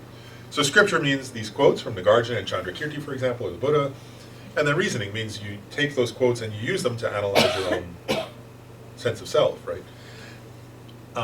And actually, I'm just going to give one more quick aside. But just think about it now, right? If you try to meditate on emptiness now, based on what we've been studying, right? Even when you give rise to the object of negation in yourself, your sense of I grasping, right? And you find that in yourself, like you think of somebody insulting you, or you think of last time you felt upset about something, and you really start to feel, oh, that's what it's like, this sense of I, right? Check for your own experience, right? Once you start to analyze it, you're going to have to apply, like, Chandrakirti's reasoning, right? What starts to happen is it's difficult to hold on to it, right? As you're analyzing, is that I existent? It's quite difficult to keep holding on to that sense of I. But if you lose that sense of I while you're analyzing it, if you forget it, then it no longer is effective, right? It's one thing if you lose it because you realize it doesn't exist. But if you lose it while you're trying to apply the reasoning before you've realized that, then you're just sort of applying reasoning, but it's not connected to your own experience anymore. I'm just giving you an example, right? This person who has combining can hold that, what's the word? It's like, I don't know, I'm just giving an analogy. It would seem like, if you were trying to work on like a piece of wood while holding it in your hand, and like if you're sawing it, it keeps, I've done that, I'm not very good at things like that, so it's moving. If you have a vise, and it's in the vise, it's not going to move, right? That person's mind is like a vise that can hold whatever. So their analysis is going to be much more powerful. That's all I'm saying. And so he's saying here you have to apply that reasoning, and you do it, as we say, now and also at that time.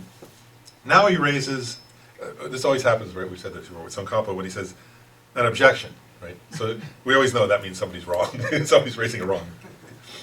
So he says, now, if meditation on suchness is for the sake of generating non-conceptuality, it will not arise from individual investigation, for cause and effect must accord. So this person's objection, right, is, well, wait a second. Ultimately, you want to realize suchness, emptiness, non-conceptually.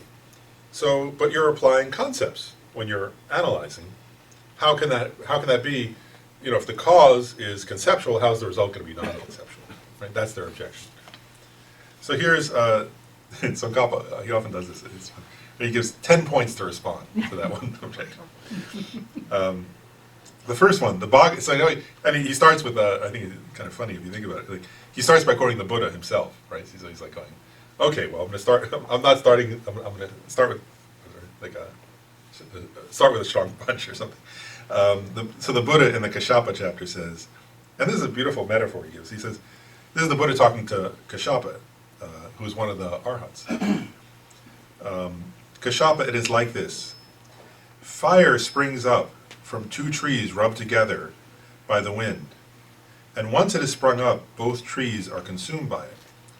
Likewise, Kashyapa, when there is correct individual investigation, an Arya's wisdom faculty develops through its development.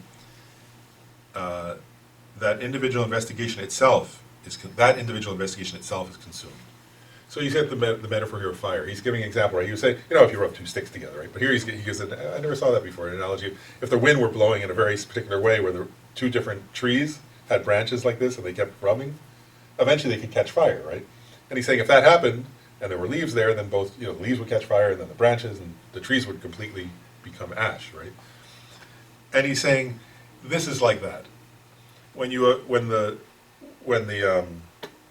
meditator applies conceptual reasoning, it burns down the tree of conceptuality. Does that make sense? It's quite a beautiful metaphor he's giving. He says, thus the Buddha says that an Arya's wisdom arises from individual investigation. So he's saying, the Buddha himself says, you have to analyze, and analysis itself will go beyond, conceptual analysis will exhaust conceptuality. There's a line in a prayer to Vajrayogini like that. It says something like, it talks about exhausted. Conceptuality is exhausted. Yeah, it's like the same idea. And then he quotes again Kamalashila, right, who we said is very well liked. So Kamalashila says, that is how they analyze with wisdom. Right? So he's starting right out. Kamalashila saying you have to analyze. When yogis definitely do not apprehend any entityness of things ultimately, they enter the meditative stabilization of complete non-conceptuality. They also realize that the entityness of all phenomena is non-existent. Those who fail to individually investigate the entityness of things with wisdom and meditate on that, who instead cultivate just mere abandonment of mental attention, will never stop conceptual thought. They will never realize the non-existence of entityness either, because they will lack the light of wisdom. The Bhagavan, Buddha, said, when the fire of knowing reality, just as it is, thus springs from correct individual investigation, it consumes the wood of conceptions, like the fire that springs from wood rubbed together. So there again, right, he's saying the only way to... And actually, I want to point something out related to what he says here. One is he's clearly saying you have to conceptually analyze in order to move beyond conceptuality.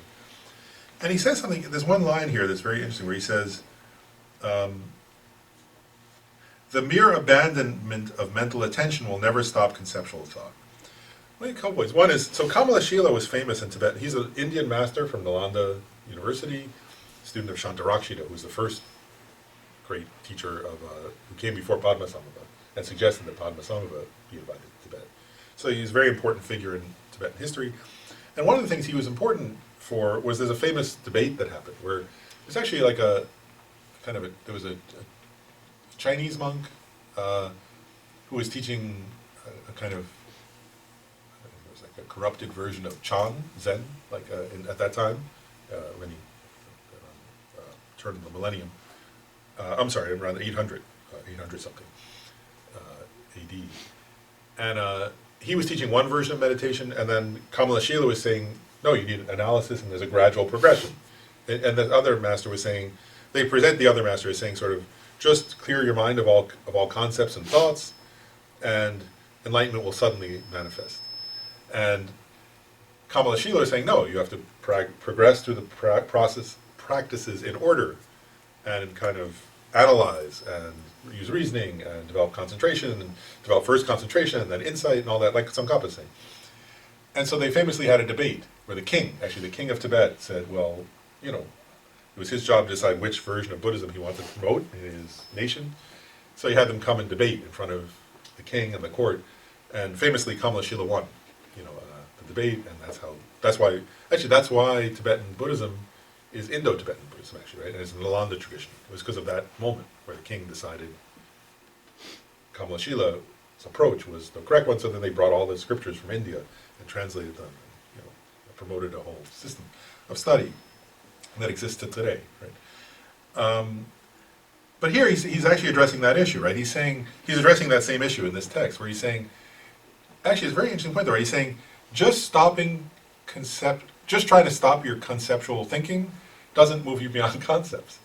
And what he's getting at there is quite interesting, isn't it? And it's a point the Dalai Lama often makes, so I just want to point this out, is that if you just sort of blank your mind out from conceptuality, you're still conceptual. In other words, there's still a subtle concept of an I that's doing that. I'm just thinking, when you do that, if you're blanking your mind from conception, it's still dual, right? Because you're avoiding that, Yeah. right? And so it's funny because when folks ask me about meditation, that's what they think it is. Yeah. Oh, you're thinking about nothing. So when I say I meditated on this, I'm like, what do you mean you meditated on something? Yeah. And it's not that at all. No, it happens all the time nowadays, right? I mean, that view of that kind of corrupt. It's not. I don't believe it's a correct view of Zen, actually, because if you study Zen, that's not. But it was that corrupt. People are still promoting that view of that. I forget his name, something Mahayana. Anyway, whatever that. I forget his name right now. But that is, yeah. People still have that view all the time. Just this week, somebody said that to me. Oh, well, meditation means you shouldn't think anything. You should have no thoughts. I was like, oh, I didn't know that. I never heard that. But, yeah, and so there's a subtle, and you're getting it, right? There's a kind of there are many kinds of conceptuality that are there implicitly in trying to avoid concepts, which is kind of funny in a way. And what the Dalai Lama points out, which I think is really quite wonderful, is he says, if you can understand what the object of negation is, right, which is a concept of true existence, he actually says also, it's not enough to ignore that concept. Like, in other words, if you can recognize, oh, this is my sense of I that's truly existent and inherently existent. And then if you just go, if you think emptiness is just like, well, I'm just going to sort of not think about that. He says, like, that doesn't negate it, actually, right? It's still there, subtly, inside you. And he says, what you need is, he says, if you want to negate something, if you want to realize emptiness, it's emptiness of that, actually. And so he says, you have to identify that, and then you have to prove to yourself that that thing, that inherently existent I, absolutely, positively, 100% clear, does not exist at all. So that he says, like, that's the only way to eliminate it, is through an apprehension, an understanding of its exact opposite. Otherwise, there's no antidote to it, and it remains. And that's what he's getting at here. The analogy you used of the firewood and the fire. If you took the firewood and threw it away, it'd still be firewood, you just wouldn't be looking at it anymore. Yeah. But if you take the firewood and make a fire out of it, you burn it to ash. And so you're using samsara and its concepts against itself to get beyond it. Exactly. Yeah, and that's what he's saying. Yeah. And so we have to, and you get the point there, so we have to use analysis at that point, or we're not doing what you just described, and we're not, and the other way is you're not having this, what's the word, direct antidote to that thing, so it doesn't get destroyed. It just stays there in the back of your mind as a kind of subconscious habit. That then, and that's where, like, if you did that kind of meditation on emptiness, it's like that. There are those funny stories of the Mahasiddhas, right? Where there's one where, like, the guy, what was that? Like, he went and he did that kind of, like, he went and did that kind of meditation, and then when he came out of meditation, somebody insulted him, and he immediately gets so angry and all that. It's like that kind of thing, right? Because it's not an antidote to the grasping at self. So then, as soon as something provokes it, that sense of self comes back quite strongly. Whereas if you provide the antidote to it, then one develops patience, for example. And so, anyway, you get the point. Then he says, and now he's making the point about that they had said the cause has to correspond to the result. That's what they were suggesting, right? And so they were saying, well, how can a concept lead to something non-conceptual? Right? And then he says, if you were to say that nothing, if you were to say that, right, that the cause, I mean, in one sense, causes have to be related to results. But if you were to say they have to be exactly correlated, like some kind of direct, they have to be the same in a way, he says then uncontaminated would never arise from the contaminated. So in other words, you couldn't become a Buddha, right? The super mundane from the mundane. So he's saying nobody could ever become an Arya, right? Because in other words, ordinary people have concepts of true existence. And so an ordinary person couldn't become somebody who doesn't have concepts of true existence. He says, and Buddhas couldn't come from sentient beings. Also, children couldn't arise from, adults couldn't arise from the child they once were, right? Whereas there has to be a relationship between the two, but they don't have to be identical. And so he's saying that's not a correct reasoning to think that, to think that. Anyway, okay. then,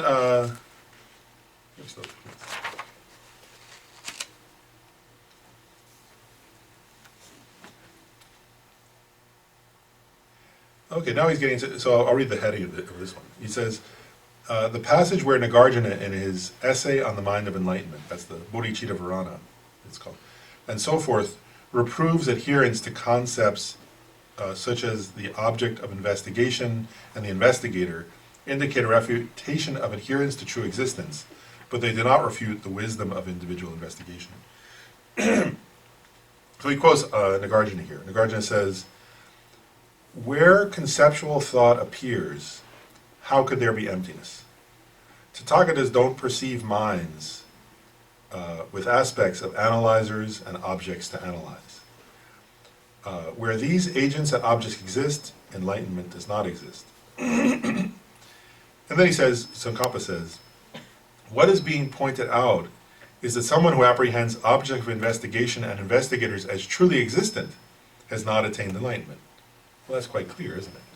Then he's saying, if the wisdom of individual investigation were refuted, and if the mere objects of investigation and investigators were refuted, this would be in contradiction to the settling of suchness in this text through the many avenues of analysis associated with individual investigation. Also, those two would not be perceived by Buddhas, and they would be non-existent. So here he's pointing out, he's trying to clarify what Nagarjuna means. And so at one point, I'll just go back and explain it now, according to what Tsongkhapa just said. Where conceptual thought appears, how could there be emptiness? Here, this line. The Tathagatas don't perceive minds with aspects of analyzers and objects to analyze.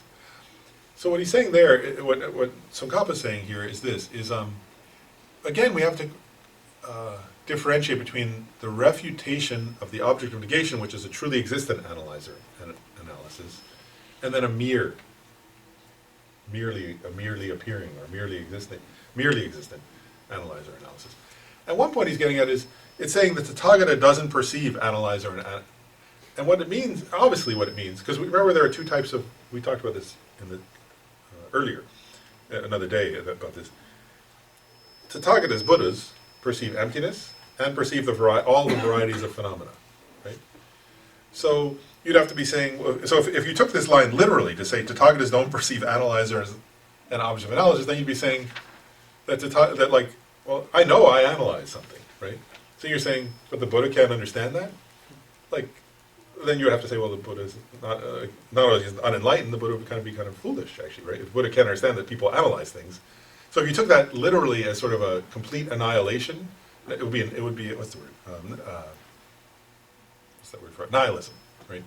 Because in other words, of course there are analyzers. We know that, right? There is just like, I mean, there are people that analyze ultimate truth, but there are people who just analyze like retirement accounts or whatever. I don't know. People analyze all kinds of things. Of course that exists, right? You know, some people analyze, some people do that for their jobs. They have to analyze all kinds of projects, right? Things like that. But anyway, of course there are people who analyze, is the point. What he's saying is there's no truly existent, right? There's no independently existent. And actually we can understand that quite easily, can't we? Because there's no analyzer independent of something to be analyzed and an act of analysis, right? That they're actually doing an act of analysis. Nobody's an inherently existent analyzer. Like, for example, babies aren't born analyzers, right? It isn't like when the baby came out of the womb, it was immediately, say, oh, that's an analyzer, right? An analyzer is dependent, where it's a designation. Actually, we label somebody, oh, that's that person is doing analysis right now, right? Because they're analyzing something, right?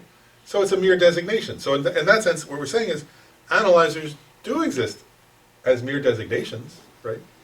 But do they ultimately exist? Like, in other words, so if you analyze that question, then you find, like, well, if you check like their eyeball, is there a cell in their eyeball that's an analyzer? Is there one cell in their brain that's an analyzer? Is that whole analysis, right? Of course not, right? There's no inherently existent findable analyzer, but analyzers do exist as a designation, as a mere designation, independence upon the analyzer, the object analyzed, and the act of analyzing, right? And so what he's getting at here is, of course the Tathagatas perceive mere analyzers. Even we can perceive mere analyzers, right? what Tathagatas don't perceive are inherently existent analyzers, right? And so what he's getting at here is when you're doing analysis, then Tsongkhapa says, when you yourself are doing analysis, right, of yourself, like when you're studying emptiness and you're doing analysis, I'm going to go back to the first line. Someone who apprehends an object of investigation, an investigator, is truly existent. So in other words, if you're still grasping yourself as a truly existent investigator, of course you're not enlightened yet, right? Because you haven't even settled the view yet, right? Does that make sense? So what he's saying there is just that, right? In other words, that we have to do analysis, first of all. Secondly, analysis exists conventionally, but there's no ultimately exists an analyzer, analysis, or object of analysis. And actually, bodhisattvas who have realized emptiness understand analysis in that way, right? In other words, they would say, of course, there's a merely labeled process of analysis, which is correct. If we analyze it, we can see that's correct. And then he says, if there were absolutely no analysis, then it would be totally silly because, first of all, the text we're quoting is an analytical text, right? That's full of reasoning. And even this is a reasoning, right? And so he's saying the idea that it's completely, that he's completely saying there's no such thing as analysis as he's analyzing would be nonsensical, right? What he's pointing out is that even his own analysis is dependently arisen. It depends upon words, it depends upon the paper, it depends upon his intention, all these other factors, right? And then we can label Nagarjuna analyzed. But it's not inherently existent analysis. So you get the idea there? He's trying to differentiate conventional truth again from ultimate truth. And he's saying if you took that just literally and said, oh, therefore don't think about anything, you'll be completely misunderstanding Nagarjuna. And then he says, in the same text it says, meditating on emptiness, called non-production, emptiness, and selflessness, as inferior nature is not meditating upon it. Then he says, this does not refute the meditation that observes selflessness, the emptiness of which is the non-existence of inherent production. Rather, it refutes the meditation on an emptiness that is being reproved as inferior nature, being apprehended as truly existent. So there what he's getting at is this, that the same point applies to emptiness. In other words, what he's really getting at is emptiness is empty, right? In other words, that if you grasp at the conclusion of your analysis, which is emptiness, as though it were some independently and truly existent thing, that would be an inferior kind of emptiness, right? That would be an emptiness that's not actually emptiness. It's grasping at a self of emptiness, which is not the meaning of emptiness, right? And so that's why one of the kinds of emptiness is the emptiness of emptiness. Does that make sense? Any questions about that? Or is that pretty clear? Okay. Then he says, this does not refute. We already said that. Next quote. In Praise to the Transcendent One, which is also, I think, Nagarjuna, it says, when you teach the nectar of emptiness to clear away all conceptual thinking, whoever adheres to it is very much reproved by you. So here what he's reproving or disapproving of is grasping at a truly existent emptiness. And not here, actually, I don't think it comes in this text, but there's another famous quote by Nagarjuna. Nagarjuna, his name, right, the first part is Naga, which means like kind of serpent spirits, I guess you call it, I don't know, kind of serpent spirit. But anyway, something like that. Almost like, not quite dragons, I don't know what word to use, but anyway, Nagas are a kind of mythical being in Indian mythology, and Nagarjuna's name has that. So anyway, there's a famous passage in one of his texts that's similar to this, where he talks about in India, actually people do this sometimes, right? They grab a snake. I guess they do it here too, right? I don't know, it's easier with it. Now, I think most people in America would do it with tongs. If they had a snake in their house, they would grab it with their hand. But I actually, Tashi told me, in the monastery they sometimes do that. They have cobras, and they just grab it and take it out. Because they don't kill them. So he told me that, he said they'll grab it, and they'll just take it somewhere, and but the point, so that's an Indian custom, apparently, that Tibetans have picked up with cobras in South India, because the monastery that Khen Rinpoche lives at is in South India. But anyway, the point I was getting is, so Nagarjuna has this famous line that's similar to this, where he says, if you're going to grab a cobra, basically, don't grab it in the wrong place, or you'll get bit. Like if you grab it right behind the head, you're good, right? If you grab it by the tail or by the middle, it's going to turn around and bite your arm. And he says it's similar with emptiness. He says don't grasp it wrongly, and he's getting at the same point. What he's saying is, understanding emptiness without grasping it as truly existent is the correct way to grasp, is like grasping the snake right behind its head, right? Whereas if you grasp it in the middle of its body, that'd be like grasping at emptiness as though it were some truly existent thing. Does that make sense? That exists from its own side. And it says that would be, so one way of saying is you'll get bitten. Here he says, I disapprove of that. Regarding saying that's not the correct way to understand it. Here he's saying it more gently, I think. But either way, that's the point is, and actually, again, there are many people who do that though. Like, we think of emptiness sometimes, sometimes we think of it as like what? Some place to go, some escape, some like, like we're tired and we're stressed out, and we think, oh, emptiness, I can go there, and then I'll be like nirvana, and then I'll be away from all this. But all these people who I can't, whatever, can't stand. It's like, all the stress of the world. But emptiness is not something separate from the world, right? It's a one entity, right? In other words, the phenomena of the world, their nature is emptiness. So it's not some other place, right? It's not some thing that you can escape to. And, yeah, so, yeah, you get it. And then Nagarjuna says, by the way, so you can see Tsongkhapa he's giving a lot of reasonings to refute this wrong idea that he started with. So then he quotes again Nagarjuna from the Precious Garland. Accordingly, self and selflessness are not as they should correctly observable. That's correct sentence. Accordingly, self and selflessness are not as they should correctly observable. The views of self and selflessness were therefore rejected by the Buddha. Anyway, the meaning is below, so it's clear. What he's saying here is that, actually it's a really important point. So just, we say that self is empty, right? That's the teaching of selflessness. And then he's saying, but selflessness is just as empty. Right? They're both equally empty of inherent existence. And that's humongously important, actually. One is, many people, we really do that. We grasp sometimes that, Buddhists who are interested in the topic, throughout history it happens, and we can all do it in moments, that we can grasp at like nirvana or selflessness or emptiness as though it were another object of desire or something like that, so it were truly existent thing to hold on to, rather than realizing it's our own primordial purity. It's our own ultimate nature. It's already there, right? It's not something you have to grasp at. That's one point. And also, I'll make another point. If selflessness were inherently existent, it would be independent. If we're independent, it couldn't help you.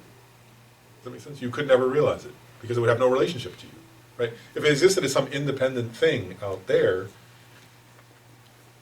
then you couldn't realize it. Right?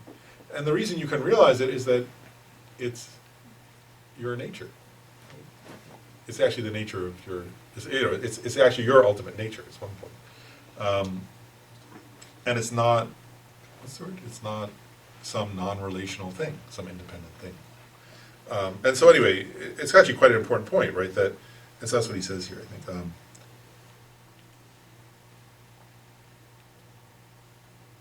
If phenomena were not without inherent existence of inherent establishment would exist.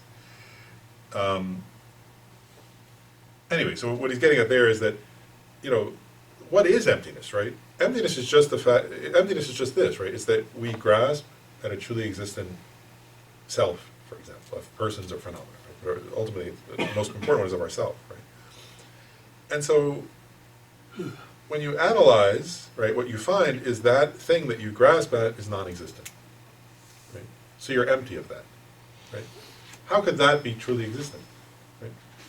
It's just that you're empty of something you were grasping at that didn't exist, right? So to hold that up as then therefore something that exists by itself would be silly, would be also another form of grasping, and would block you from achieving liberation. And that's where the analogy you give it. Right, because actually what would happen is you would grasp at something again, and once you grasp at that, then you would say, that's me, right? And actually then if somebody said, no, things aren't empty, you might get mad at them, right? It starts the whole process of mental afflictions all over again, right? which is totally silly. Anyway, you get the point. I guess we just have a couple minutes. Any questions before we finish that little section and then we turn to the next page? Any questions about any of that, or is that?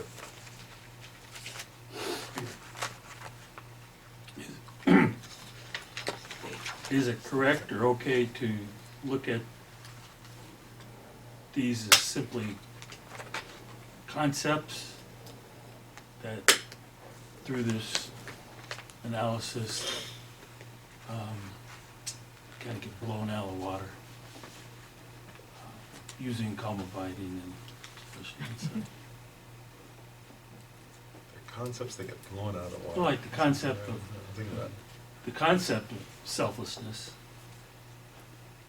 If you try to rest in that, well, that needs to get blown away also. You know, just let go of, like you're trying to let go of the idea of self, the feeling, the thing to be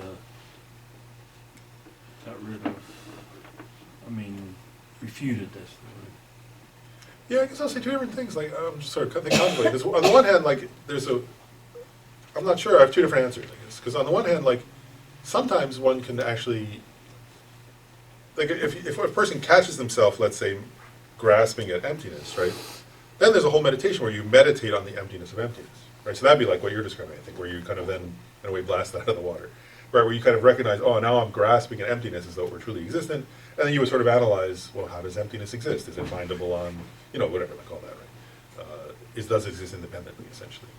So that would be like that. So yeah, there is a version like that, I think. Then there's another version, though, I guess I'll get what he talked about here, so I'll just mention it too, which is where there's another version where one is not grasping at, where one is correctly understanding emptiness. Let's say the meditator is correctly understanding emptiness, and their understanding of emptiness is accurate, but there's this subtle level of conceptuality still to that experience. And so in other words, if one is grasping at an inherently existent emptiness with a kind of self-grasping, then one has to do what you described, analyze. But there's another version where that's not that, where the person is correctly ascertaining emptiness and is meditating on it, but has not yet achieved the level of total direct realization. So there's a kind of subtle conceptuality in the person's understanding. And what the solution to that one, actually, if it's not grasping at it, it's just this kind of subtle conceptual overlay, is you just keep doing this process. You keep practicing calm abiding and special insight, and you keep doing that. And what happens, that's the power of this process of unifying calm abiding and special insight, is what happens is, I would call it almost more like a veil. It's sort of like you're understanding emptiness correctly, but there's kind of a little bit of a veil in your understanding, and that veil is getting like worn away. So the more times as that person keeps doing this process of calm abiding and special insight meditation, their understanding of emptiness is correct, but there's this veil, and they kind of are wearing it away, and eventually the veil kind of completely disperses. It's my metaphor, and they realize it directly. So those are two different scenarios, I guess, but depends which the person's doing. I think what we should do. We'll stop there for today.